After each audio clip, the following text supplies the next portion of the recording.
香港嘅電車又名為叮叮車，絕對係香港特色嘅交通嚟㗎。而最新公布就係下個月嘅12號就會加價啦。不過就算加咗價都非常之划算，同埋值得大家一齊嚟體驗一下嘅。大家好，我哋係 Gary 啊。大家有冇試過嚟香港旅行嘅時候咧，搭呢個電車叮叮車咧？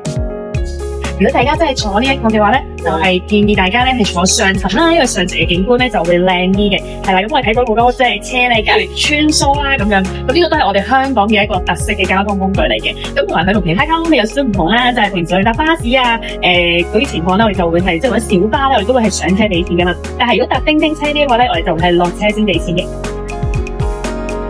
叮叮車咧主要行駛咧都係喺港島區嘅，由西邊嘅堅尼地城咧到東邊嘅筲箕灣，途經咧有好多熱鬧嘅地區，亦都係方便居民同埋遊客乘搭。而喺上層嘅話就更加可以欣賞到好多香港嘅街景，好多香港人咧都中意遊叮叮河噶。而且叮叮車嘅票價咧較平，行駛嘅速度都較慢，所以係非常之適合去體驗感受香港嘅獨特風情噶。沿途一直欣賞香港嘅街景，就好似睇住一套流動嘅城市電影。